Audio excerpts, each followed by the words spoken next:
주님 우리 가운데 함께 하십니다. 옆에 분과 인사하시겠습니다. 주님 우리 안에 함께 하십니다. 주님 우리 안에 함께 하십니다.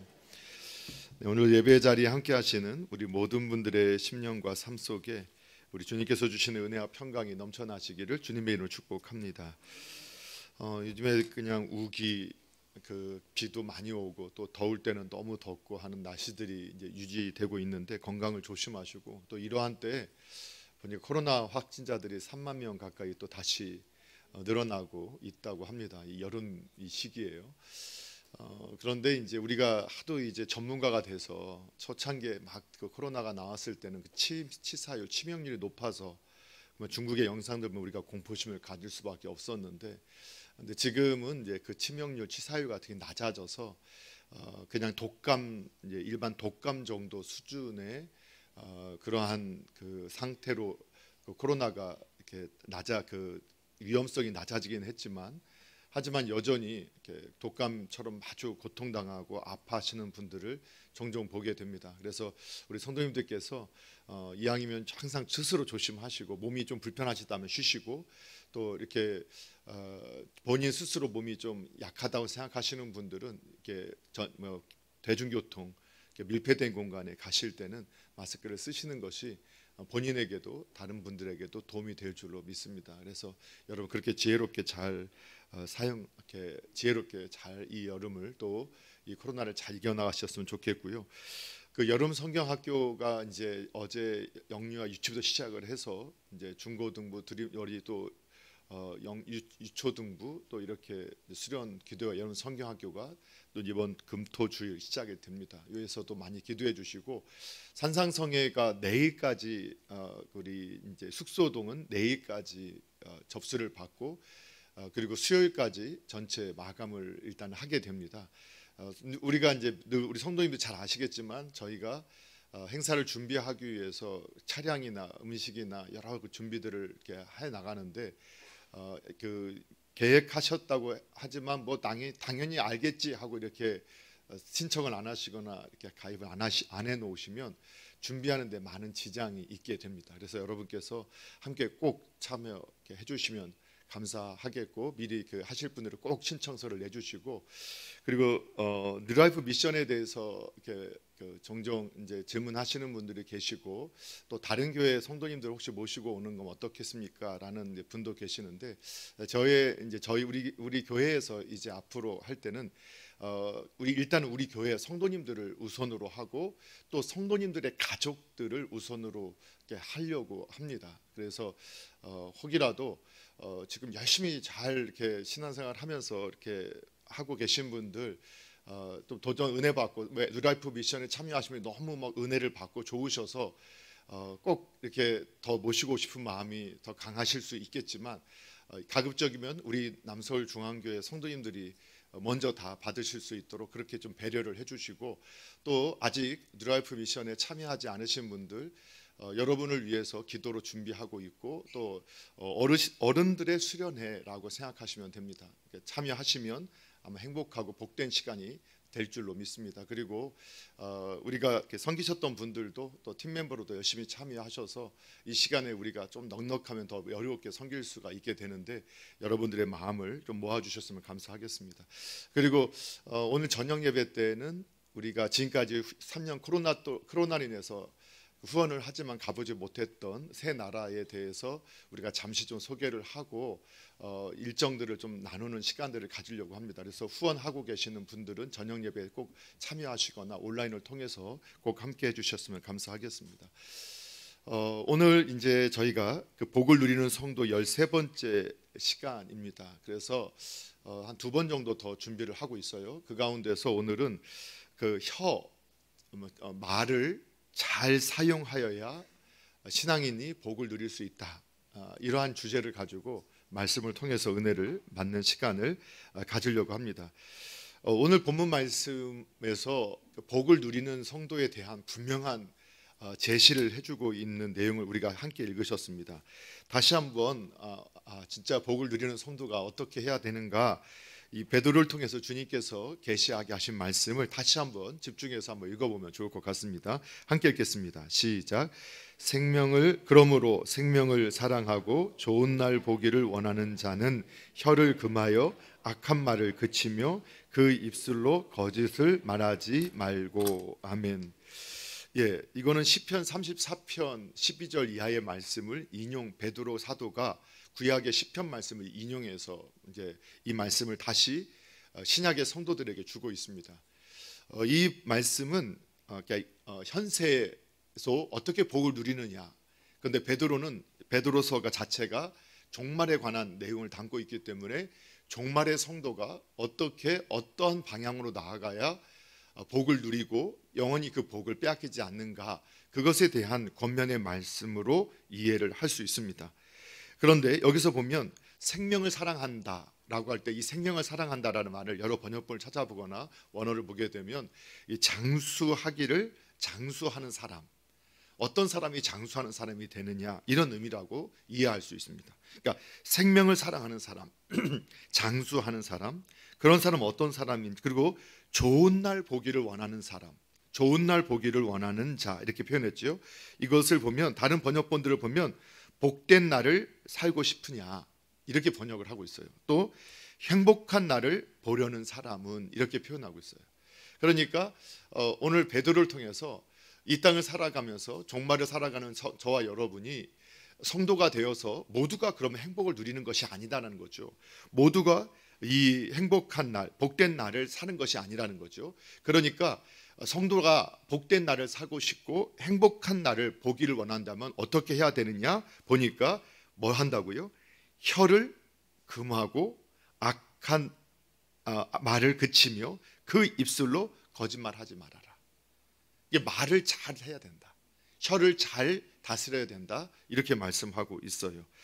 그래서 오늘 우리가 이 하나님의 백성들이 이 땅에서 복을 누리고 영원한 복을 누리기 위해서 필요한 것이 이 말을 잘 다스려야 한다라는 것을 우리가 이제 그냥 이미 선포된 말씀을 우리가 듣고 좀 더 구체적으로 왜 말과 혀를 이렇게 잘 다스리고 말을 잘해야 하는가, 거기에 대해서 성경이 또 어떻게 말하는가를 함께 보려고 합니다. 그래서 먼저는 왜 이 혀를 잘 다스려야 되느냐.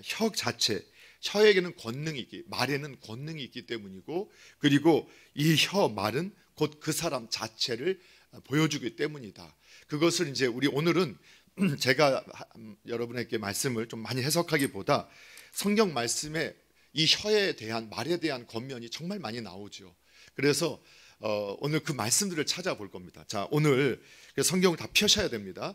우리 앞에 있는 성경 야고보서 바로 앞권입니다. 야고보서 3장 1절부터 이제 12절에 마지막 때를 살아가는 우리 형제들에게, 성도들에게 주시는 교훈인데, 그냥 이것만 봐도 이게 어떤 말씀인지 알게 됩니다. 우리 같이 한번 3장 1절부터 12절, 오늘 계속 찾을 거기 때문에 성경을 안 피시면 조시게 됩니다. 그래서 찾으셔서 같이 눈으로 보시고 입술로도 함께 읽겠습니다. 3장 1절부터 12절 함께 읽습니다. 시작. 내 형제들아, 너희는 선생된 우리가 더 큰 심판을 받을 줄 알고 선생이 많이 되지 말라. 우리가 다 실수가 많으니 만일 말에 실수가 없는 자라면 곧 온전한 사람이라. 능히 온몸도 굴레 씌우리라. 우리가 말들의 입에 재갈 물리는 것은 우리에게 순종하게 하려고 그 온몸을 제하는 것이라. 또 배를 보라. 그렇게 크고 광풍에 밀려가는 것들을 지극히 작은 키로서 사공의 뜻대로 운행하나니, 이와 같이 혀도 작은 지체로 돼 큰 것을 자랑하도다. 보라, 얼마나 작은 불이 얼마나 많은 나무를 태우는가. 혀는 곧 불이요 불의의 세계라. 혀는 우리 지체 중에서 온몸을 더럽히고 삶의 수레바퀴를 불사르나니 그 사르는 것이 지옥불에서 나느니라. 여러 종류의 짐승과 새와 벌레와 바다의 생물은 다 사람이 길들일 수 있고 길들여 왔거니와, 혀는 능히 길들일 사람이 없나니 쉬지 아니하는 악이요 죽이는 독이 가득한 것이라. 이것으로 우리가 주 아버지를 찬송하고 또 이것으로 하나님의 형상대로 지음을 받은 사람을 저주하나니, 한 입에서 찬송과 저주가 나오도다. 내 형제들아, 이것이 마땅하지 아니하니라. 샘이 한 구멍으로 어찌 단물과 쓴물을 내겠느냐. 내 형제들아 어찌 무화과 나무가 감람 열매를 포도나무가 무화과를 맺겠느냐. 이와 같이 짠물이 단물을 내지 못하느니라. 아멘. 예, 오늘 이 야고보 사도를 통해서 주님께서 우리 성도가 이 말을 참 조심해야 하고 말을 잘 사용해야 한다라고 권면을 해주고 있습니다. 그만큼 이 말이라는 것이 중요한데, 오늘 이 야고보 사도를 통해서 주었던 말을 보게 되면 말에 실수가 없으면 그는 온전한 사람, 이렇게 말을 하고 있어요. 그렇게 기록을 하고 있죠. 말에 실수가 없다, 이건 말로 범죄하지 않는다면, 이런 의미거든요. 내가 말로 하나님의 뜻을 거역하지 않으면, 하나님의 그 기준에서 벗어나지 않도록 한다면 그 사람은 온전한 자다. 근데 완전한 자라 하지 않습니다. 이 세상에 완전한 사람은 없습니다. 이 땅에 오셨던 예수님 외에는 완전한 사람이 없어요. 근데 온전한 사람이라는 의미는 뭐냐? 그 사람이 영적으로나 도덕적으로 성숙한 믿음의 사람이라는 의미로 이해를 하면 좋습니다. 그러니까 온전한 사람, 말에 실수가 없으면 어떤 사람이냐? 완전한 사람에 가까웠게 되는데, 그는 영적으로나 도덕적으로 아주 성숙한 사람이다라고 표현한다는 겁니다. 그래서 우리가 그 말을 통해서 그 사람의 사람됨을 우리가 경험하게 되죠. 그래서 말이 어떠한가에 따라서 그 사람이 어떤 사람인가를 우리가 알 수 있잖아요. 그렇죠? 그래서 주변에 보면요, 아주 이 성숙한 사람, 그리고 어쨌든 인격적인 분들은 말을 아주 인격적으로 하고 부드럽게 말을 합니다. 그런데 좀 이렇게 이런 표현이 또 좀 거슬릴 수 있을 수 있지만, 함부로 사는 사람들은 말도 함부로 합니다. 자신의 인생을 함부로 하는 사람들은 말을 함부로 합니다.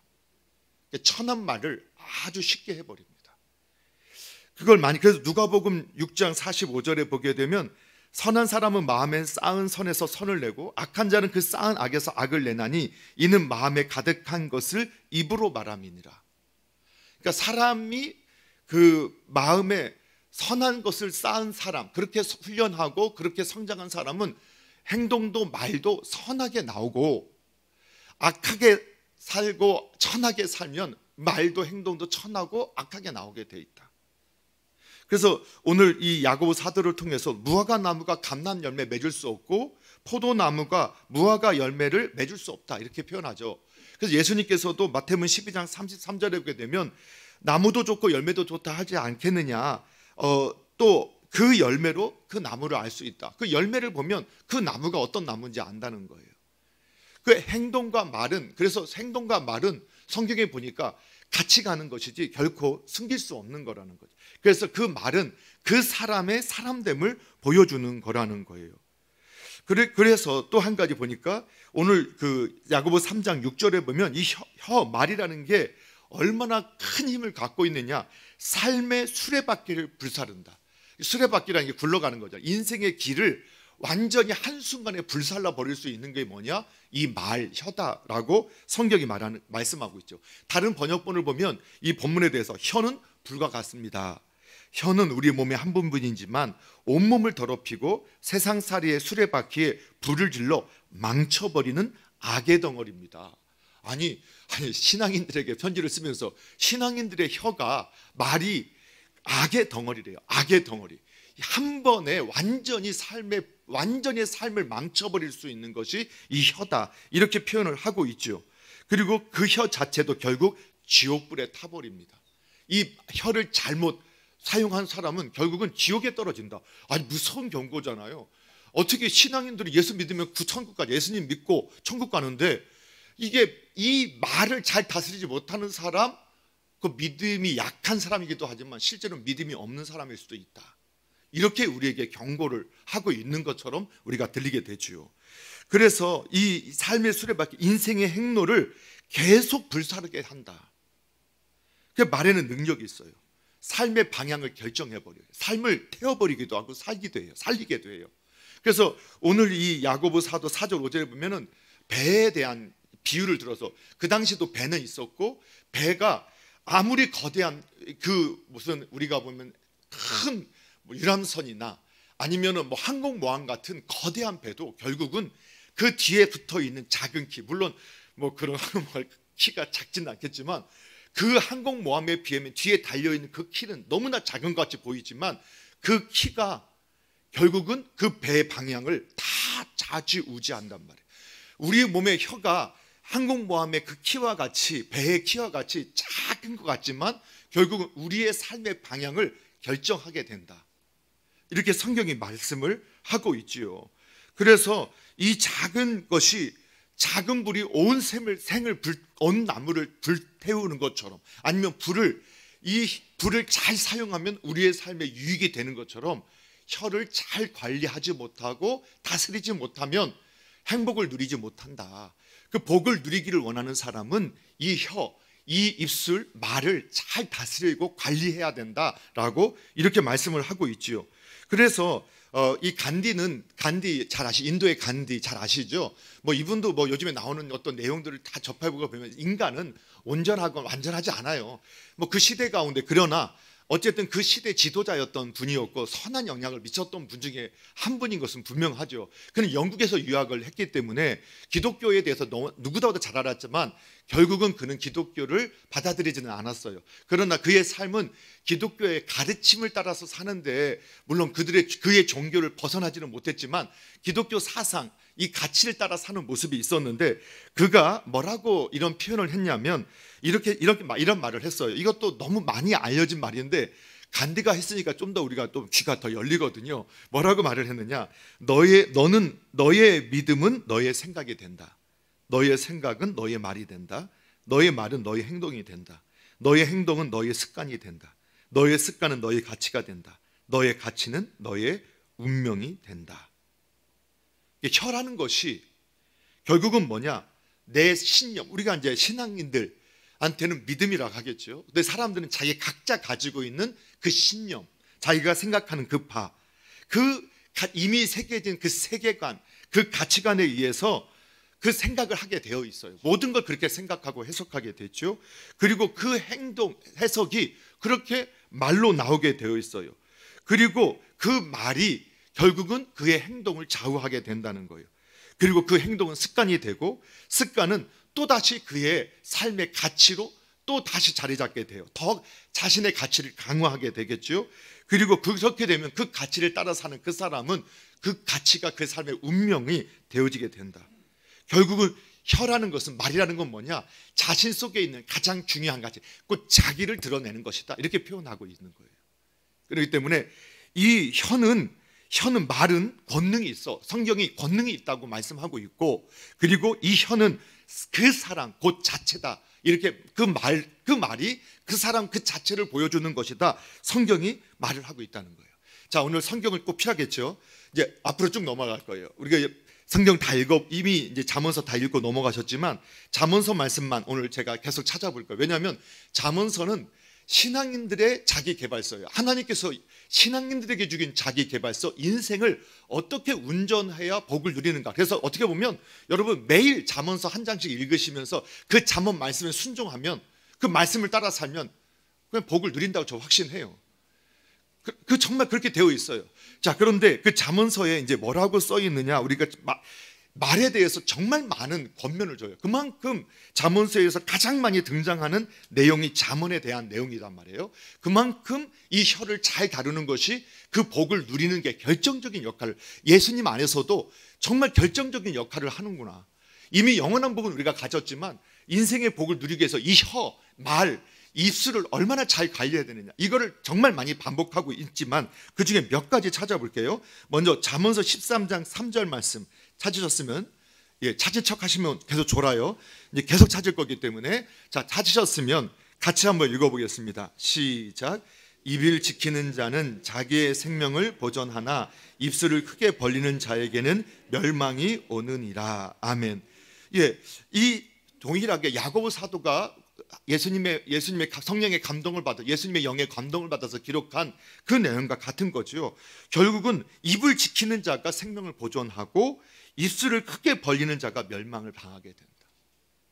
자, 그리고 잠언서 14장으로 한번 넘어갈게요. 같은 14장 한 장 넘기셔서 14장 3절에는 뭐라고 나왔는데 함께 읽어보겠습니다. 시작. 미련한 자는 교만하여 입으로 매를 자청하고 지혜로운 자의 입술은 자기를 보전하느니라. 아멘. 예, 교만한 사람의 입, 미련한 자는 미련한 자, 교만한 자 동급으로 나오죠. 그리고 입으로 매를 자청해요. 그 입 때문에. 그리고 지혜로운 자는 입술로 자기를 보전해요. 그 복을 누리는 거예요. 입술로 화를 당하게 돼요. 예수 그리스도 안에 있는데 입술 때문에 화를 당해요. 그런데 예수 그리스도 안에 있는데 입술을 잘 지혜롭게 사용하면 온전히 자신의 삶을 이렇게 보존하게 된다. 자, 그 더 아주 결정적인 말씀이 18장 21절에 나와요. 18장 21절. 자, 뭐라고 나오는가? 그 외에도 많지만 대표적인 말씀만 찾는 겁니다. 18장 21절 다 찾으셨죠? 같이 한번 읽어보겠습니다. 시작. 죽고 사는 것이 혀의 힘에 달렸나니 혀를 쓰기 좋아하는 자는 혀의 열매를 먹으리라. 예, 죽고 사는 것이 뭐에 달려 있느냐? 성경은요, 혀의 힘에 달려 있대요. 이것은 우리가 영혼의 삶, 이미 예수 그리스도 안에 있는 분들은 영원한 복을 가지고 있어요. 영생을 빼앗기지 않아요. 그러나 이 땅에서 그 인생에 죽을 것 같은 일을 계속 겪게 되고 또 참 복을 살게 되는 좋은 일을 겪게 되는 것 뭐에 달렸느냐? 죽고 사는 것이 혀에 달려있다. 혀의 힘에 달렸다. 혀 쓰기 좋아하는 자는 혀의 열매를 먹으리라. 그래서 이제 우리 옛날 부흥사 목사님들이 그런 말 많이 하셨잖아요. 우리 이 6.25 나기 전에 우리 부모님들이 하여튼 우리 조상님들의 입술에 이 나가서 이 비려 죽을 이런 말들을 하도 해더더니 결국 어떤 일이 벌어졌느냐? 전쟁으로 다 나가 죽고 빌어먹어 죽는 일들이 있게 됐다. 무슨 얘기지만 실은 성경은 말이 그 삶을 묶는다라는 것을 분명히 하고 있고요. 그래서 인본주의적인 자기개발서에도 보게 되면 말을 긍정적으로 하는 사람이 성공하더라 라는 이러한 데이터를 가지고 끊임없이 강연하죠. 여러분 그 자기개발 그 강연 다 들어보세요. 말을 부정적으로 하는 사람은 성공할 수 없다가 결론인데 그거는 성경이 이미 수천 년 전부터 가르치고 왔다는 거예요. 이 말이, 그리고 하나님 말로 세상을 창조하셨고 우리가 말 때문에 우리가 스스로 묶이잖아요. 여러분 우리가 그런 적 있지 않으세요? 내가 괜히 말해놔가지고 그냥 하기 싫은데 어쩔 수 없이 내가 괜히 말해가지고 내가 하게 됐다. 이 말이 자기 삶을 묶어버려요. 그래서 말이 묶는 거가 된다. 그래서 죽고 사는 것이 혀에게 달려있다. 성경이 이렇게 말씀하고 있어요. 그 잠언서 21장 23절에는 입과 혀를 지키는 자는 자기의 영혼을 환난에서 보존한다. 나중에 찾아볼게요. 또 29장 20절에는 네가 말이 조급한 사람을 보느냐? 그보다 미련한 자에게 오히려 희망이 있다. 말이 조급한 사람, 이 말 때문에 말이 조급한 사람, 입을 다스리지 못하는 사람은 희망이 없는 사람, 미련한 자보다도 소망이 없는 사람. 정말 성경은 이 말에 대해서 얼마나 분명하게 말하고 있는지 모르죠. 그래서 혀는 불이다. 불의의 악한 세계다. 이 혀가 긍정적으로 아름답게 쓰이기보다는 이게 악하게 쓰이는 경우가 더 많다라는 것들을 우리가 보게 돼요. 그래서 로마서 3장 13절에 보면 타락한 사람의 입에 대해서 뭐라고 말을 하고 있느냐? 그들의 목구멍은 열린 무덤. 이 타락한 인류가 이 혀를 잘못 사용하면 사람을 죽이는데 이 입술을 혀를 쓰고 그 혀로는 속임을 일삼으며 그 입술에는 독사의 독이 있다. 죽이는 거죠. 그냥 사람을 죽이는 독이 있어요. 그 입에는 저주와 악독이 가득하고 자기의 인생도 그렇게 만들 뿐만 아니라 남의 인생도 그렇게 만들어버리는 그게 입술에 파괴된 타락한 인간의 입술이다. 그런데 안타깝게도 신앙인이 이렇게 입술을 잘못 쓰게 되면 스스로 주신 복도 누리지 못할 뿐만 아니라 스스로 저주 가운데 들어가게 되는 거다라고 성경이 우리에게 권면해 주고 있는 거예요. 여러분 그래서 혀를 잘 관리하셔야 돼요. 그래서 야고보 사도는 7절 아까 3장 7절 8절에서 혀를 길들일 자가 없다. 그 맹수 사자도 사람이 길들여서 서커스를 하게 하잖아요. 그런데 혀는 길들일 사람이 없다. 여러분 성경이 말씀한 걸 믿으셔야 돼요. 혀는 길들일 수 없다. 이게 성경 말씀이에요. 우리가 혀를 길들일 사람이 없어요. 혀를 내 마음대로 조종할 사람이 아무도 없다는 거예요. 그런데 그럼 정말 아무도 없느냐? 이걸 매튜 헨리가 뭐라고 하느냐? 누구도 초자연적인 은혜와 도움 없이는 혀를 길들이지 못합니다. 그러니까 하나님의 은혜, 정말 성령님의 은총, 정말 하나님을 의지하는 믿음을 갖지 않으면 우리가 혀를 관리할 수 없어요. 그걸 우리가 말씀해. 그래서 우리가 지혜자, 우리 믿음의 선조 시편의 기자는 시편 141편 3절에서 이런 기도를 하잖아요. 하나님 여호와여, 내 입 앞에 파수꾼을, 내 입 앞에 파수꾼을 세우시고 내 입술의 문을 지켜주시옵소서. 그러니까 이 말을 정말 이게 안 돼요. 정말 성령님이 그 순간 생각나지 않으면, 그런 순간이 제가 늘 보면 요즘같이 더운 날 인간은요, 정말 인간은 그 죄성이 있다는 걸 성경이 말하잖아요. 근데 본인들은 항상 이렇게 생각해요. 성경을 안 믿기 때문에, 우리는 성경을 잘 인정하지 않기 때문에 난 그 정도 아니야. 근데 이제 이 날씨만 좀 우중충하고 또 내 기분만, 왜 기분이 좋은지 나쁜지도 몰라요. 또 그 모든 그 인본주의 학문에 보면 어렸을 때 이렇게 상처받았던 어떤 환경이나 분위기, 그런 것들이 있을 때 무의식 중에 있기 때문에 자기는 모르지만 그런 분위기나 그런 환경이나 그런 기온이나 뭐 이런 게 되면 자기도 모르게 짜증이 나고, 그럴 때 그 혀가요, 자신이 평소에 내가 보여주지 않았던 모습들을 그냥 보여주는 그런 모습을 저희가 본다니까요. 차 운전하다가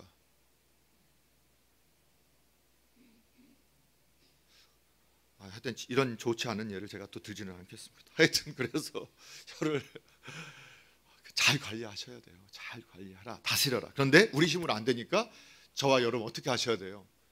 정말 이 혀가 중요하다는 걸 알고, 주님 입술에 파수꾼 세워주세요, 제 입술 좀 지켜주세요 라고 하나님 앞에 기도하고 늘 성령님 앞에 의지하셔야 된다는 거예요. 자, 그러면 이제 그럼 어떻게 해야 되느냐? 어떻게 이제 오늘 베드로 사도를 통해서 주님께서 우리에게 권면한 말씀대로 본다면, 그러면 이 정말 생명을 사랑하고 장수를 꿈꾸고 그리고 행복을 누리기를 원하면 어떻게 해야 되느냐? 혀를 금하여 악한 말을 그쳐라. 그러니까 두 번째로 살펴볼 거, 어떻게 구체적으로 이제 오늘 본문에 좀 집중해 보면 악한 말을 하지 말라는 거예요. 악한 말. 그리고 또 한 가지, 거짓말을 하지 말라는 거예요. 거짓말을 하지 말. 두 가지. 특별히 오늘 이게 이제 어떻게 보면 이 악한 말과 거짓말 속에 이 혀가 잘못 사용되어지는 모든 예가 다 들어있다고 할 수 있어요. 이때 아멘 하는 거는 말을 잘 사용하는 거예요. 아멘 하는 거는 아주 말을 잘 사용하는 거고, 이럴 때 가만히 있는 것은 이제 좋은 게 아니고, 이제 평소에 이제 말을 잘 다스려야 된다, 이렇게 이제 표현하는 거죠. 자, 그런데 그 어떤 말, 악한 말을 하지 말고 거짓말을 하지 마라. 그러면 혀를 금하여 악한 말을 그치고, 그걸 다른 번역본들이 뭐라고 하느냐? 혀를 함부로 눌려 악을 짓지 말아라. 그러니까 혀를 함부로 놀려서 악을 만들 수 있구나. 혀를 함부로 놀리면 악을 만들 수 있구나. 그리고 혀를 다스려 악한 말을 못하게 하고, 혀를 다스려서 악한 말을 하지 말라는 거구나. 그리고 자기 혀를 악으로부터 지키며 악에 물들지 않게 내 혀를 지켜라. 그래서 우리가 그런 속담이 있나, 금언이 있나 봐요. 침묵이 금이다. 예. 침묵이 금이다. 그런 말이 있게 됐나 봐요. 그런데 상대방 속 터지라고 침묵하는 거는 그거는 침묵이 아니라 아주 지능적인 이 자기 방어 기제입니다. 이제 그런 걸 말하는 게 아니라 정말로 온유함으로 그냥 말할 수 있지만 말하지 않는 것, 뭐 그런 것을 말하겠죠. 자, 그래서 자기 혀를 악으로 지켜라. 그리고 거짓말이라는 것은 괴율라고 개역 한글판에서는 계율이라겠죠. 속임수라고 말이죠. 사기, 교활하다고 번역을 하는데 이거는 사기의 말, 허위의 말이라는 거예요. 그래서 우리가 보면 두 번째부터 보면 이 거짓말을 통해서 하나님께 영광을 돌린다? 있을 수 없어요. 그래서 모든 이단이나 사이비, 그런 이 세상에 자기 욕망에 자기의 욕망에 있는 사람은 거짓말을 밥 먹듯이 하죠. 근데 거짓말하는 걸 두려워하지 않아요. 사기꾼들, 그리고 이러한 어떤 선동가들, 또 우리 이단 사이비 종교자들, 이거 다 거짓말이거든요. 특히 신천지에서는 뭐라고 가르치냐면 거짓말을 통해서 하나님께 영광을 돌리자. 근데 성경에서 거짓말, 부득이한 거짓말이 있어요. 부득이한 거짓말.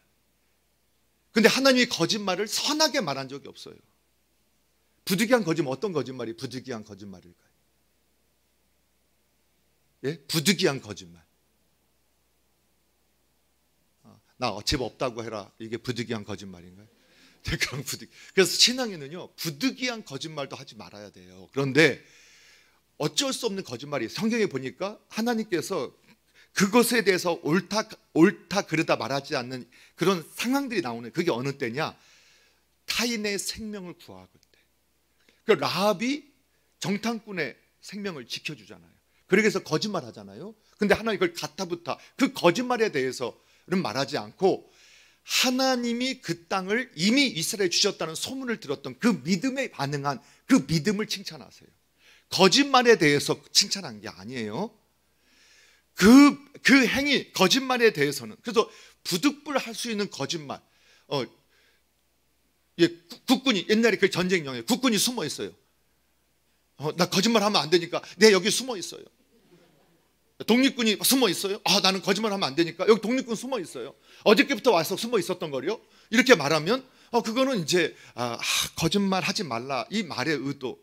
그래서 생명을 살리는 거짓말에 대해서, 선한 거짓말이 있다고 하지만 그 선한 거짓말에 우리가 스스로 속일 수 있기 때문에 성도는 그 화이트 라이어라고 하는 것 자체도 가급적이면 안 해야겠다라고 결단을 하는 것이 더 복되고 아름답다는 거예요.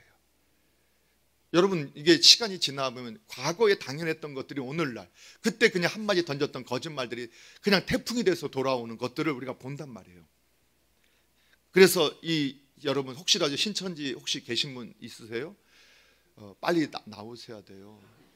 그 인생이 지옥불에 있게 되는데 그것도 안타깝잖아요.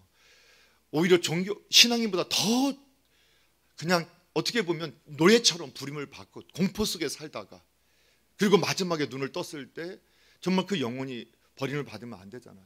거짓말로 그래, 거짓의 아비는 성경은 마귀라고 했거든요. 스스로 자신들이 거짓의 아비의 말을 듣고 있다는 것을 성경 말씀대로 믿으라고 그렇게 서로 말을 하면서 말씀을 안 믿잖아요. 너무 안타깝죠. 그런데 우리 크리스천 안에도, 교회당 안에 있는 사람도 그런 분들이 있다는 거예요. 거짓말을 밥 먹듯이 해요. 거짓말을. 안 된다는 거예요. 특별히 하나님의 약속의 말씀에 대해서. 그래서 하나님의 약속의 말씀에 대해서 믿지 않는 것도 사실 거짓이에요. 신앙인이라고 하면서. 그래서 가나안의 12 정탐꾼이 그 땅 너희 줄 거다. 그런데 그 좋은 땅을 보고 와서도 결국은 부정된 말, 하나님을 거역하는 말, 하나님을 자신이 옳다는 걸 주장하기 위해서 하나님을 거짓말장이로 만들어버려요. 이 거짓말이 왜 무섭냐면 자신의 옳다라는 걸 주장하기 위해서 하나님을 거짓말장이로 만들어버린다는 거예요. 거짓말장이는 누구예요? 마귀거든요. 하나님을 마귀처럼 취급해버리는 거예요. 그래서 이제 그 거짓이 참 무서운 거거든요. 자, 그러면 그 악한 말을 금하라는데, 악한 말이 뭐냐? 잠언서 다 펴놓고 계시죠? 자꾸 다른 데 피지 마세요. 자, 12장, 제가 12장 다시 한번 볼게요. 악한 말을 그럼 어떻게 해석하면 좋을까? 그냥 성경에 있는 말로 그냥 같이 보면 좋을 것 같아요. 12장 18절 같이 한번 읽어보겠습니다. 함께 읽겠습니다. 시작. 칼로 찌른같이 함부로 말하는 자가 있거니와 지혜로운 자의 혀는 양약과 같으니라. 아멘. 칼로 찌른같이 함부로 말하는, 이 함부로 말하는 원어를 제가 찾아보니까요, 고함치는 거예요. 고함치는 거. 고함치는 말하는 거. 함부로 그러니까 함부로 칼로 찌름같이. 함부로 말하는 것이 뭐냐? 칼로 찌르는 것처럼 말하는 거예요. 알아요, 우리가. 사실 다 알잖아요. 내가 이렇게 말하면 상대방이 아파할 걸 알면서 그게 일부러 그 행동을 해요. 그 말을 해요. 그게 함부로 말하는 거고, 그게 칼로 찌르는 말이고, 그게 고함치는 말이에요. 그 악을 품고 고함치는 말이에요. 그게 악한 말이에요. 악한 말. 지혜로운 자의 혀는 그런데 오히려 양약, 좋은 약이 돼서 치유해요. 그래서 이 악한 칼로 찌른 같이 함부로 말하는 사람은 본인도 사실 본인은 모르는 본인도 찌르고 있는 거예요. 그 말로 계속 자기 말은 자기가 가장 먼저 듣거든요. 자기를 찔러요. 그래서 악한 말을 하는 사람의 얼굴을 보세요. 평안할 수 있나? 평안할 수 없어요. 자, 뭐 그런 거 그 정도 하시고 잠언 29장 20절. 잠언 29장 20절. 아까 그냥 제가 읽었는데 아마 펴셨던 분도 계실 거예요. 29장 20절. 예. 29장 20절 뭐라고 나와 있죠? 같이 한번 읽어 볼게요. 시작. 내가 말이 조급한 사람을 보느냐? 그보다 미련한 자에게 오히려 희망이 있다. 예, 말이 조급한 사람, 급하게 말하는 사람, 생각 없이 말하는 사람, 그냥 그 순간만 모면하려고 하는 사람, 예, 이런 표현들이겠죠. 그런데 미련한 자가 오히려 희망이 있다. 미련한 저 미련한 놈, 그 미련한 우직하게 같은 그 길만 가면 그래도 근데 아주 조급하게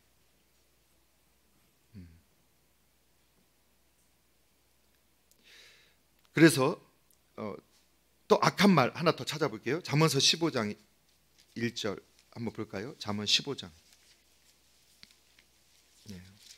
1절. 뭐 이것도 다 아시는 말씀이에요. 같이 한번 읽어보겠습니다. 시작. 유순한 대답은 분노를 쉬게 하여도 과격한 말은 노를 격동하느니라. 아멘. 과격한 말, 과격한 말을 하는 거예요. 과격한 말이 뭐냐? 분노에 사로잡혀 하는 말이에요. 이제 이 사이 뉴스가 이제 하도 정치권 뉴스가 많이 나오잖아요. 여나 야나 할 거 없이 우리나라 그 앞에 선동하는 분들의 말투를 보세요. 그 표정을 보세요. 부드럽지 않죠. 항상 분노에 차서 말해요.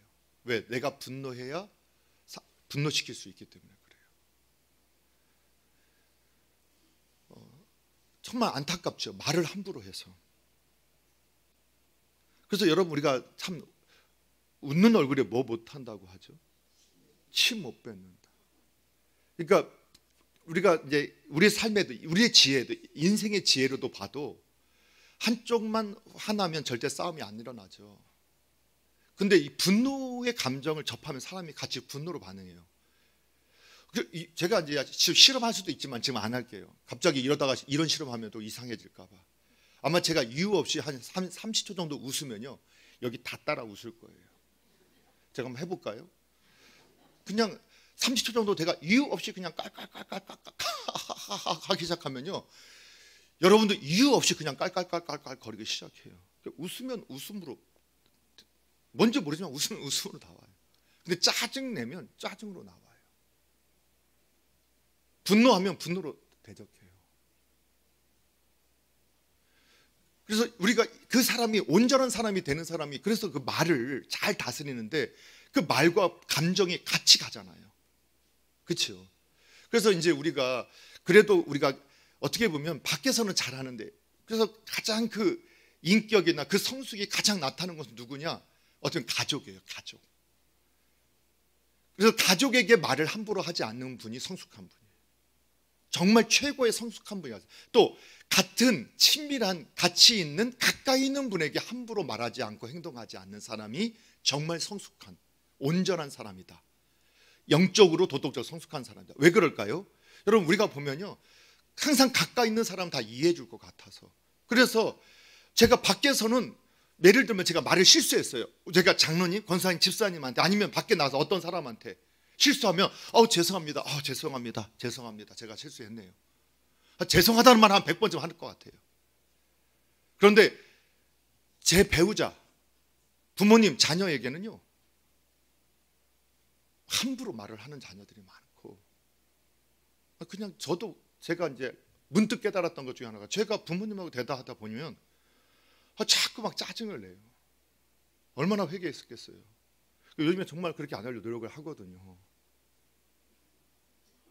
이게 좀 오래됐어요. 한참 말을 할 때마다 막 언성이 높아지고 짜증이 나고 똑같은 말 또 하시고 그냥 뭐 이러니까 이제 그런 마음이 있으니까 저도 모르게 짜증이 섞인 제가 우리 성도님이 한 20번 말해도 할렐루야 이렇게 들을 수 있어요. 그럼 이렇게 할 거겠죠.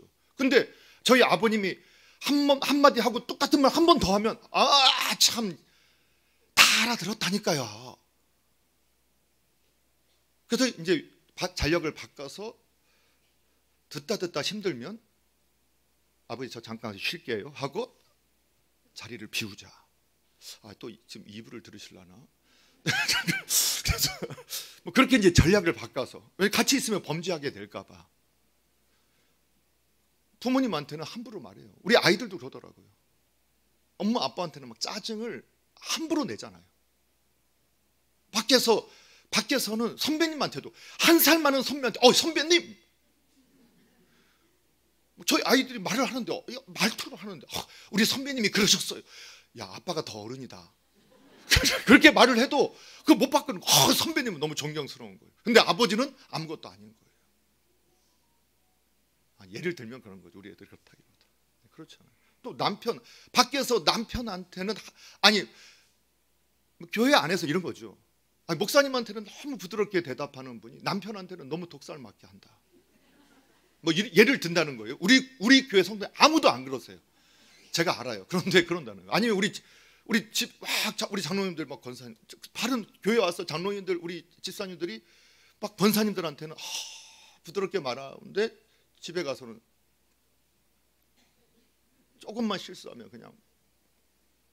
그래서 가장 그분의 인격과 영적 수준이 나타나는 곳이 어디냐?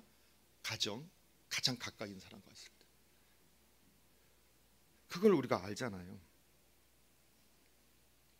그래서 유순한 대답은 분노를 쉬게 해요. 가격한 말은 노를 오히려 격동하게 해요. 그리고 그 상처를 본인도 받고 상대방도. 그래서 이 악한 말을 하게 되면 자신과 자신의 삶을 다 불로 태운다는 것이 바로 그 의미를 보여주고 있는 거죠. 그리고 20장 19절에 이렇게 나와 있어요. 20장 19절. 한번 볼게요. 20장 19절은 한번 읽어보겠습니다. 시작. 두루 다니며 한담하는 자는 남의 비밀을 누설하나니 입술을 벌린 자를 사귀지 말지니라. 아멘. 두루 다니며 한담, 입방아 찍는 사람, 헌담하는 사람, 아예 사귀지도 말아라. 성경은 사귀지도 말아라. 우리의 모습 같이 저의 모습 같아서 괴롭죠. 뭐 더 이상 설명하지 않아도. 그래서 이 혀를 잘 다스려야 복을 누린다. 그러면 말로 복을 누리는 성도, 이 말을 잘해서 잘못하면 죽기도 하지만 또 말을 잘 하고 혀를 잘 다스리면 어떻게 돼요? 복을 누려요. 그렇죠? 적당한 말은 그냥 양약이에요. 아까 우리가 말씀을 읽으셨잖아요.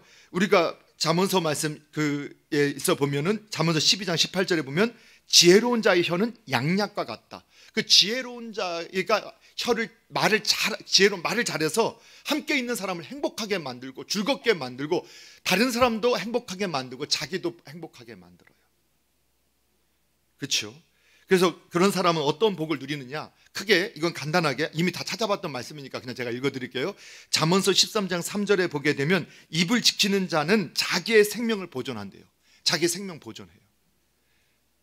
그리고 잠언서 21장 23절 입과 혀를 지키는 자는 자기의 영혼을 환난에서 보존한다.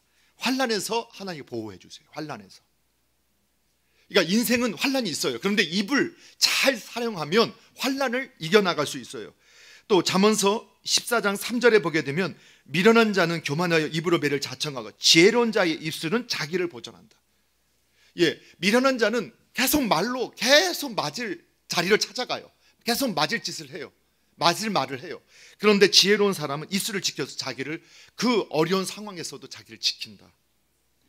이제 결론은 이거죠. 오늘 말씀 베드로전서 3장 10절에 보니까 좋은 날을 보게 된다. 행복한 날을 보게 된다.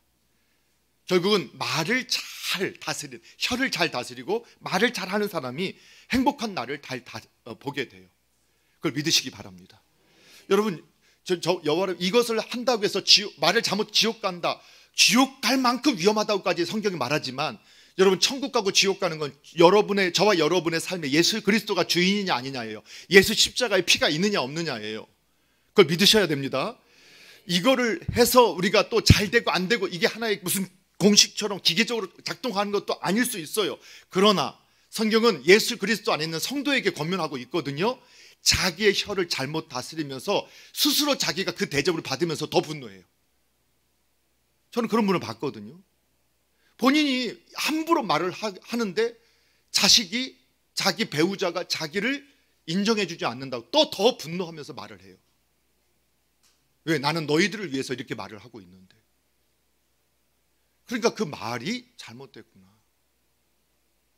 여러분, 말이라는 것이요, 세상을 살리게, 그래서 이게 이 말이요 정말 중요하잖아요. 말을, 예. 이 분노의 감정으로 말을 하게 되면 사람을 분노시킬 수 있죠. 그래서 불살릴 수 있죠. 그래서 선동가들, 악한 자들은 말로 사람을 분노시키려고 해요. 그래서 다 태워버려요. 그 진짜 중요한 게 보지 못하게. 여러분, 이건 꼭 여러분 기억하셨으면 좋겠어요. 우리가 분노의 감정 자체가 잘못된 거 아니라고 말씀 상고했잖아요.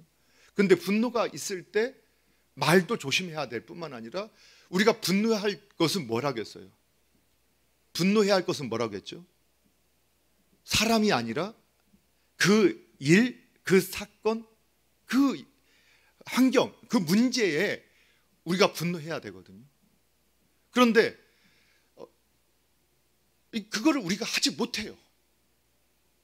만약에 우리가 어떤 사람에게 분노하게끔 하면 당장에 불같이 일어나서 시원하게 한꺼번에 살라버리기는 하지만 해결되지 않아요. 예를 들면요, 정말 저는 안타까운 게 있어요. 우리가 일본인들을 정말 싫어하는 분, 막 본능적으로 싫어하게끔 우리가 세뇌를 당하고 선동을 당하죠. 크리스천들은 모든 영혼을 사랑해라고 배웠어도 그게 안 돼요. 이 이념이 신앙보다 앞서서 일본 하면 그냥 바라라 떠는 분들이 계세요. 하나님 모든 민족에게 나아가라고 했는데, 그런데 그렇게 제가 일본에서 한 6개월을 좀 머물러 있는 동안에 참 놀란 걸 봤어요. 사건 사고가 났을 때 일본 방송에서는 한 3개월에서 6개월 동안 왜 그 일이 벌어졌느냐, 이걸 어떻게 대처해야 되느냐, 그게 쉬지 않고 3개월, 6개월 동안. 이번에 우리가 할로윈 그 사건이 났잖아요. 우리는 계속 뉴스 나왔던 게 뭐였어요? 누구한테 분노해야 되느냐, 다 여기에 초점을 맞추잖아요.